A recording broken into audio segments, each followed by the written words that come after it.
Assalamualaikum warahmatullahi wabarakatuh. Perkenalkan, saya Yusbita Abdami Hanim dengan NIM 22612152. Di sini saya akan menjawab pertanyaan-pertanyaan seputar UTS terkait akhlak dan tasawuf. Nomor 1. Bagaimana cara membuktikan secara ilmiah bahwa Al-Quran dan hadis adalah benar sehingga dijadikan standarisasi akhlak? Cara membuktikannya yaitu menggunakan 3 cara. Yang pertama, melalui pendekatan historis, linguistik, dan juga ilmiah.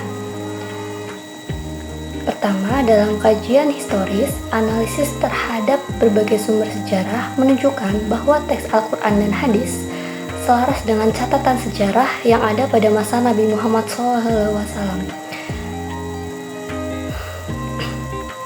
Kemudian, temuan dan bukti arkeologis juga bisa mendukung keberadaan serta konteks sosial dan budaya saat wahyu diturunkan. Yang kedua, dari sudut pandang linguistik, keunikan dan keindahan bahasa dalam Al-Quran sulit untuk ditiru dalam mencerminkan keahlian luar biasa yang tidak mungkin dicapai oleh penulis manusia saat ini, serta kompleksitas strukturnya yang memberikan makna mendalam dan keterkaitan yang kuat. Yang ketiga, dalam konteks sains, banyak ayat dalam Al-Quran yang mengangkat tema-tema ilmiah yang baru dapat dipahami oleh masyarakat modern, seperti perkembangan embrio dan struktur alam semesta, yang menunjukkan bahwa Al-Quran relevan tidak hanya dalam ranah spiritual saja, tetapi juga mendukung penemuan ilmiah seperti verifikasi sanad atau rangkaian perawi dan matan atau isi. Bahkan informasi yang disampaikan dapat dipertanggungjawabkan dan dimiliki dasar yang kokoh.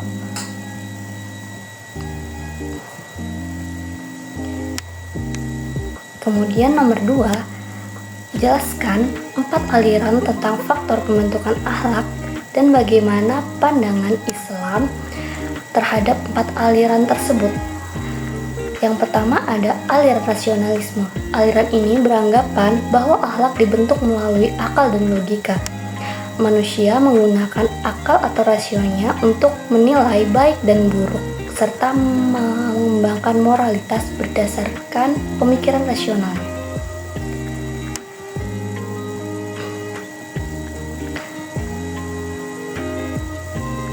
Dalam konteks ini, akal digunakan untuk memahami wahyu dan menilai perilaku manusia. Namun, Islam juga menekankan bahwa akal harus selaras dengan ajaran Allah. Oleh karena itu, meskipun rasionalisme adalah bagian penting dari pembentukan akhlak, Islam mengajak untuk mengikuti petunjuk Al-Quran dan hadis. Yang kedua, aliran empirisme. Aliran ini berpendapat bahwa akhlak terbentuk melalui pengalaman dan observasi. Manusia belajar tentang perilaku baik dan buruk melalui interaksi dengan lingkungan dan pengalaman hidup.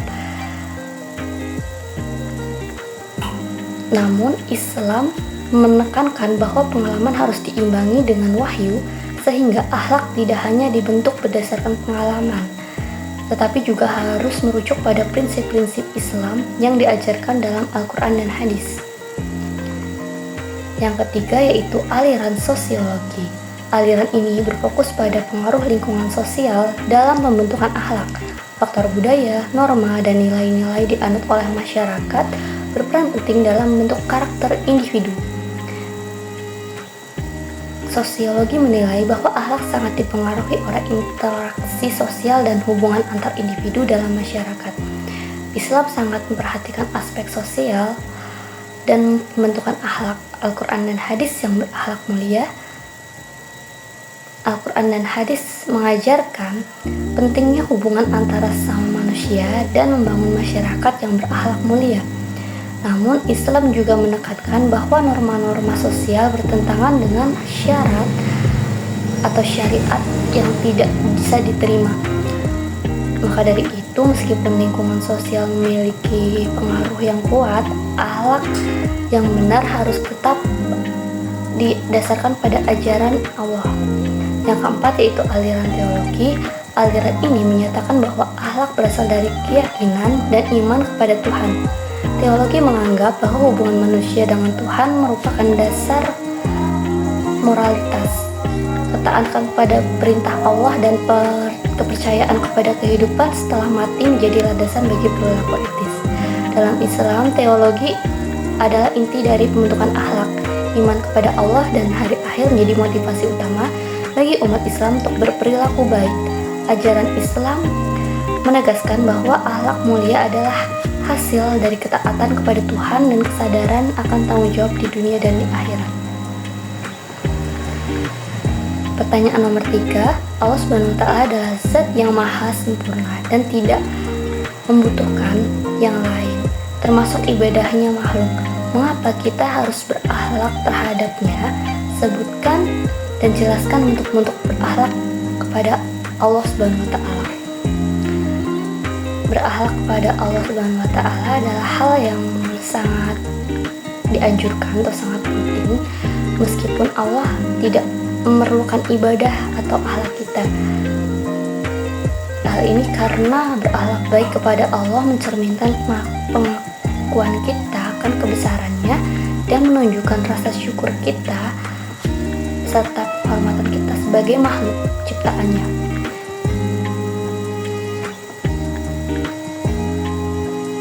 Berikut adalah bentuk-bentuk berakhlak terhadap Allah Subhanahu wa Ta'ala.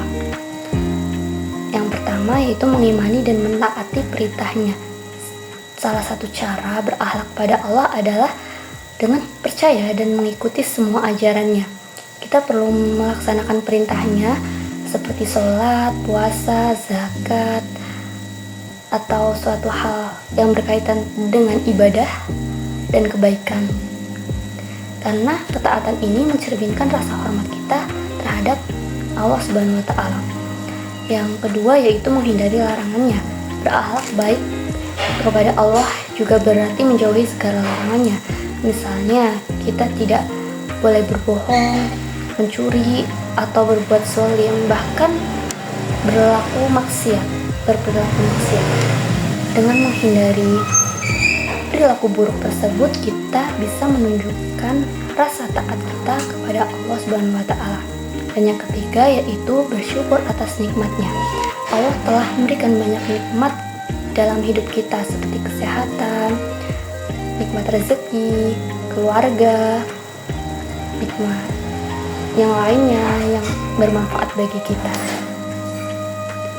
Maka dari itu, dengan mengucapkan terima kasih atau rasa syukur pada Allah melalui doa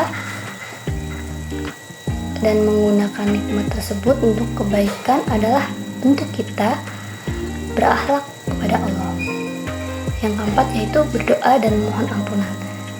Menghadapkan diri kepada Allah dalam doa adalah cara untuk menunjukkan bahwa kita bergantung padanya, memohon ampun atas dosa-dosa yang kita lakukan, juga menunjukkan bahwa kita menyadari kelemahan diri kita sendiri dan berharap pertolongan Allah dan mengharap rahmat dari Allah SWT.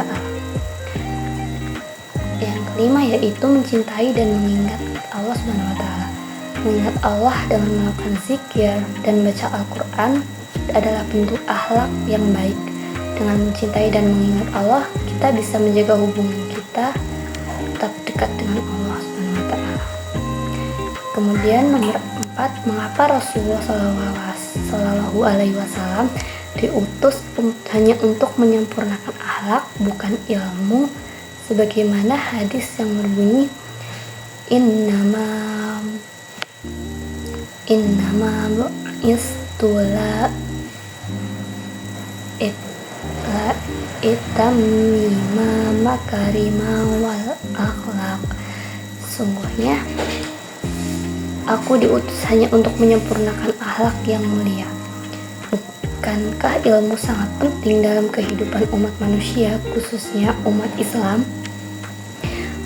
Di sini Rasulullah SAW diutus untuk menyempurnakan akhlak yang mulia karena akhlak merupakan fondasi utama dalam kehidupan manusia dan hubungan antar sesama.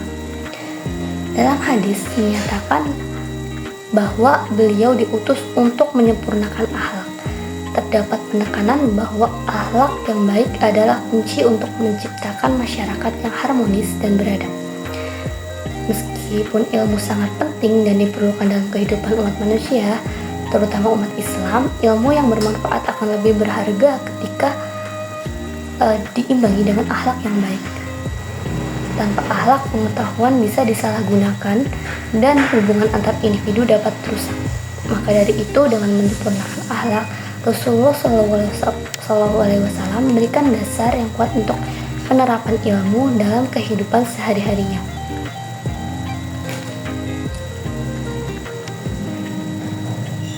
Soal nomor 5, yaitu salah satu bentuk berakhlak terhadap Rasulullah SAW adalah bersolawat kepada beliau. Apa manfaatnya solawat bagi beliau sementara beliau adalah manusia yang maksum dan sempurna?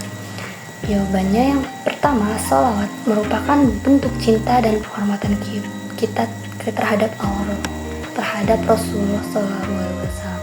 Dengan mengucapkan sholawat, kita menunjukkan rasa syukur dan mengenang segala jasa beliau dalam menyebarkan agama Islam ini. Kedua, bersolawat juga membuat kita lebih dekat kepada Allah, membuat kita lebih tenang, damai. Dalam sebuah hadis, Allah Subhanahu wa Ta'ala menyatakan bahwa setiap kali umat bersolawat, Allah akan mengangkat derajat mereka dan mengampuni dosa-dosa mereka. Ini menunjukkan bahwa sholawat tidak hanya bermanfaat bagi Rasulullah, tapi juga memberi kebaikan bagi diri kita. Yang ketiga, bersolawat dapat memperkuat rasa persatuan kita sebagai umat Islam. Sekian jawaban yang bisa saya sampaikan. Kurang lebihnya mohon maaf. Wassalamualaikum warahmatullahi wabarakatuh.